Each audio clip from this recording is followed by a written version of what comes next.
Before I dive into this awfully long video, I just wanted to say thank you for the support and the interest in the story so far, and also that I'd prefer demons not be open like I did with Grimm's, mostly because there's a lot of little details and setting rules related to them that I don't want to map out just for people to make them. If we're friends and you want to make one, that's fine, or I'm happy to do design commissions for them, but otherwise I'd be more comfortable with them remaining closed. Hope that's okay. Anyway, getting into the video, this is going to address the setting of demonic indifference, including the world, the magic, and the main species. Also, as a quick warning, a couple of the illustrations I'm using include some minor gore, mostly just blood, and also non-sexual nudity, so yeah. The world. The first two creatures created were elves and humans, made by the dragon god Oberon and Abaddon respectively. Every other species can be traced back to one of these two. Oberon and Abaddon gave the two groups magic but took it away when they started squabbling and killing each other. Humans and elves then teamed up, putting on a good behavior until they were gifted it back. Upon receiving it, they teamed up like petty children and combined it all, locking the gods in the sky for good. To this day, neither one has much magic left. Humans proficient in magic are witches, and elves built up their own specific brand of magic, different from the ones gifted to them. The gods are massive and can still be seen in the sky. Worshippers often follow and map their movements to try catch their eyes because seeing their head is considered a blessing. Both gods live in a heaven layer. Normal creatures can technically pass through by using winged mounts, but the catch is that only angels can stand on the structures generated there. Anything else will fall through as if it were made of clouds, unless the structure is specifically built for non-angel creatures. Half-angels also can't stand on them. There's multiple other gods and deities, but Oberon and Abaddon are the biggest physically and the most powerful. The main setting is mostly plains with occasional dense forests. It's that vaguely European fantasy type setting like Game of Thrones, and both real world and mythical animals both coexist there.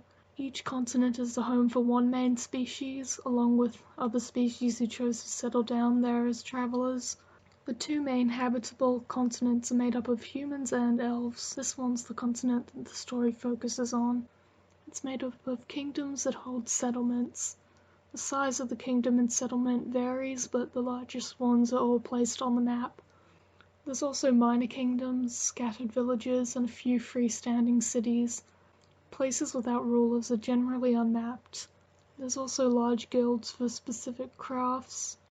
The species are split into sentient creatures that are generally humanoid, affected species, things like werewolves and vampires, animals, mount animals, farm animals, anything of lower intelligence, both mythical and real world, and finally beasts, who are things like dragons, unicorns, and grimms, who aren't humanoid but have high intelligence and can pick up languages.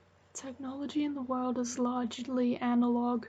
The fanciest stuff is pretty screens and comm devices that are mostly kept in science departments, the most accessible being bulkier little intercoms and fire magic run steam trains, as well as old comm bases that went out of use once the smaller ones were made.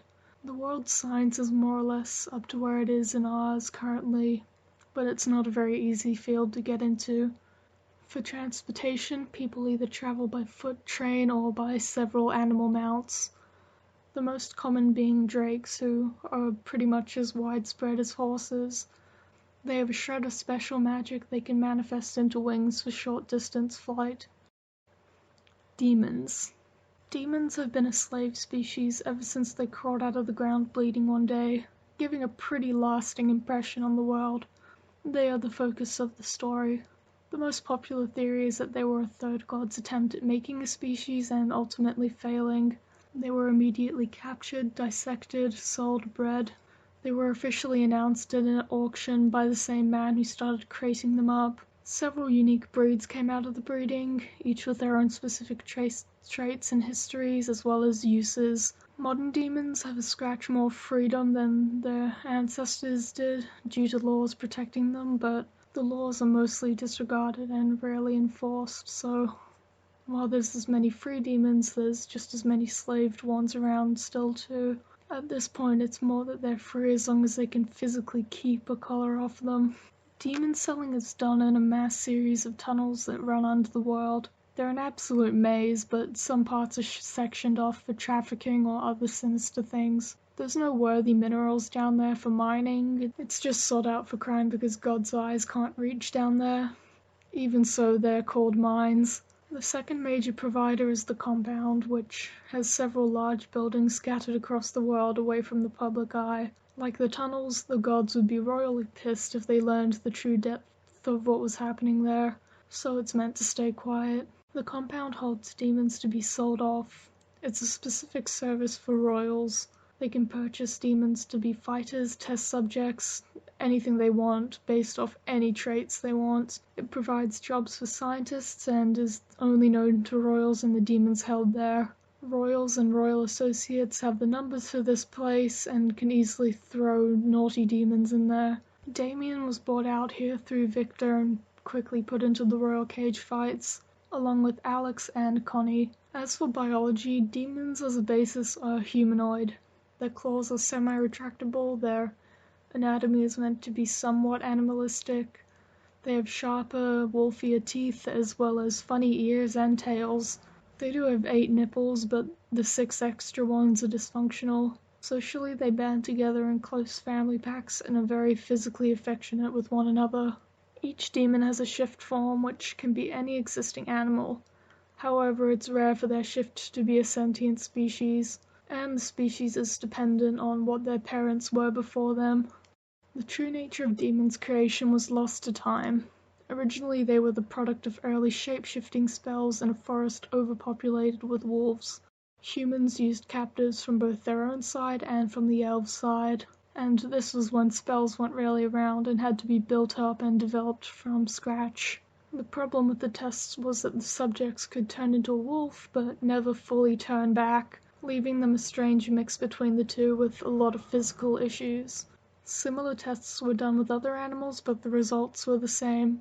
The demons were kept underground as easy lab rats to help progress the other spells, and their appearance eventually stabilized into something consistent. Over the generations, the demons in the cells lost the truth of what had happened. All they knew was that they'd been stuck down there for too long. They passed on fanciful stories to occupy themselves and to comfort themselves into thinking they understood what was happening. Some began to claw their way out of the tunnels, each new generation getting more desperate to complete it as the tunnels began to overcrowd. The first exposure the world had to demons was the most recent generation breaking through to the surface. The managers quickly caved the tunnels in from underneath and moved their practice, along with 30 or so other demons. They went along with the third god story to cover up what they'd been doing. As for the breeds, here's a quick go-over of their information. Lycaons are the initial demons. They're often heavy-set and strong, as such were used for heavy work and as guards. Raids are a branch for cage fighting. They're smaller and lither. They were forcefully paired with Grims to make them fiercer, but only a couple offspring survived the process. It was complicated as well due to Grim's reclusive nature. The place in question had two that they'd managed to cruelly raise from puphood. Cambions are the royal cage fighters. They were bred with more compliant beasts and have horns to symbolize that they were chosen by daemon kings. They fall further into decorative breeding that royals used. This includes concubi, small demons for idle work, and then incubi and succubi who have tail and wing mutations respectively. The names for each breed were created by demons themselves. They were taken by their captors as a means of categorization.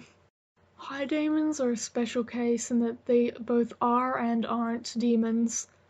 Basically, Oberon, being the nicer god, was upset by the brutal treatment of demons and created a handful of high daemon to balance things out. It was its first interference in the world since it had been locked up in the sky. High daemon were inserted as rulers. They were meant to give the demons their full freedom back, but were quickly corrupted. The current rulers took a liking to these god-approved demons, and the high daemon took a liking to the power. They often spit on demons, hating being compared to them.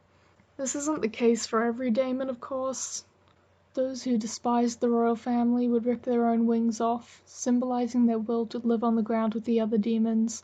Or alternatively, they would have their wings torn off by their family as a symbol of exile. Oh, and there's also northern demons, who are just one specialized group with sleek seal tails that swim a lot. Magic. Magic is an inherent thing in this world, and everyone has a little bit of it. It's split into average underlying magic, and then ability magic, which is your casting ability. Underlying magic is like a slimy inner coating of magic that holds all your information, kinda like your soul or magic DNA. You can't feel it, but it's there. If someone was to strip this layer of magic from you, then they'd pretty much have your entire person in their hands. And this is actually what lets people have kids. There's several large stables that hold massive storks. These storks take a copy of each partner's underlying magic, aka the soul DNA thing, and they mix them. Within a couple of months, the partners will receive an egg or several eggs. The kids resulting from it are as genetically diverse as one made naturally. It's a very good option for couples who can't have kids or, for whatever reason, would just have big birds do it. The eggs are normally black, white, or grey. Anyway, onto ability magic. Let's again split it into natural ability, learned ability, and then ability that's tied to one's emotions. But for simplicity's sake, I'll just keep them under one label. The actual ability to use and manifest magic is dependent on one's species. Humans and elves suck at magic due to their history with the gods, though elves are clever and use their own special brand of magic they built up themselves to bypass it. Demons are a tad better than humans, but neither species can do more than summon a few specks of their element for a party trick. Any talented individual is considered a witch and often glorified. I should also note that witches in this world is a catch-all for any talented magic user, regardless of gender, though most of the guilds for it are primarily female. And some people lack the ability to use it entirely, like Oliver. It's very common in humans and demons to be missing it. Everett wasn't much good with magic either, but with a decent natural ability and lots of study, he's become pretty talented with both fire and healing magic. The actual element of someone's magic is based on species too. Humans are light and earth aligned, elves are mostly plant and light magic, demons have fire and electric. It's not always the case, of course. Elements can easily be passed down through species due to someone's parents. It's even possible for an offspring to have two elements, but it only works if the species has a very high amount of magic to begin with. Anyone can pick up learned magic such as healing, housework spells, shape-shifting, but it's super difficult and takes a lot of diligent learning and practice. Magic 2. Corruption. Corruption is a physical illness that comes about due to magic overuse, trauma, or mental illness. A good chunk of my demon characters have corrupted magic, and it's going to be very present in the story, so I wanted to give it a good explanation. In response to trauma, mental illness, or intense periods of stress, the underlying magic in the body hardens and flushes itself, leading to the first symptom of corruption, which is throwing up tar-like liquid. It's the body's way of trying to rid itself of a threat. As the mental state worsens, the body continues to try find something wrong, eventually causing any ability magic to go haywire and attack itself. Symptoms from there can be anything from strange manifestations, magic-changing forms, or hallucinations. Each person has their own cocktail mix of the symptoms. However, the user's ability magic will always end up changing forms. The new form is usually black in color, but not always, and is again personalized to the user. It often mimics something from their trauma or history. For an example using fire magic and how it can change, Dominic's fire magic became this thick mottled smog that can harden into dense bombs. Coda's fire magic took on a grey color and behaves more like moving ash than flame. His sibling Mabel also emits thick black smoke, and her forearms get covered in splotch markings that act like coal beds when touched. And here's a handful of other corrupted demons to show how diverse the change can get.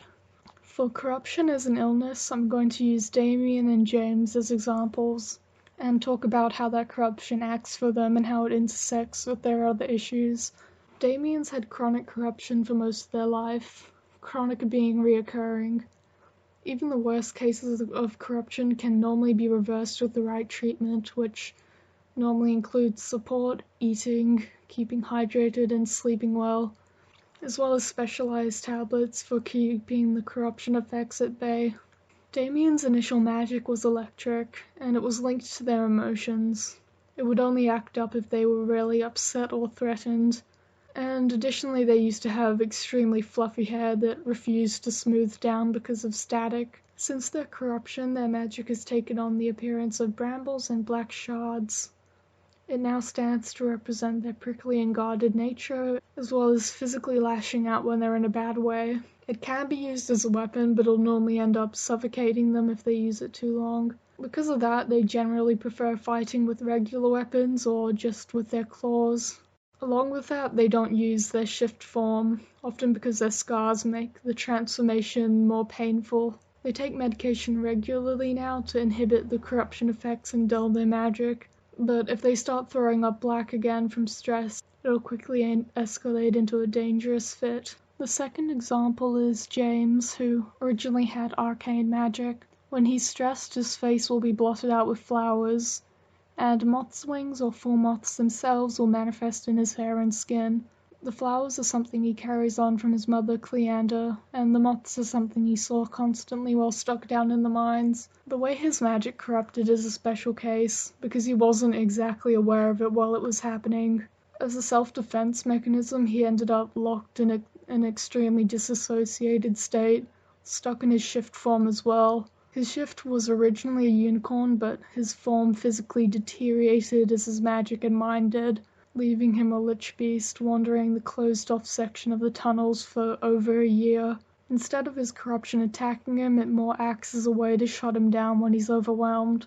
Everett, Oliver, and Dominic found him after breaking through those tunnels, trying to find a short, safe route to their next destination. They found the lich beast, and James unknowingly recognized them, finally shifting back. The damage taken to his much larger shift form translated badly to his smaller normal form and left him severely injured, to the point Everett fervently overworked his magic just to try heal him back to a stable point. He only even realized it was James because of his goofy ears.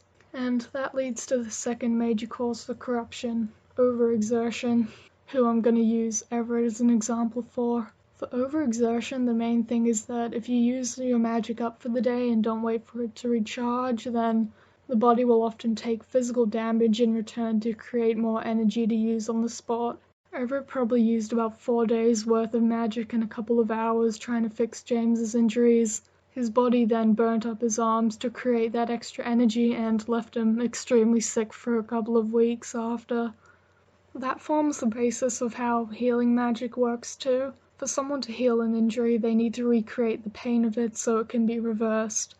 Say if you want to get a gash healed, then the patient would need to feel the pain of the gash over again so they could create the energy for it to be healed.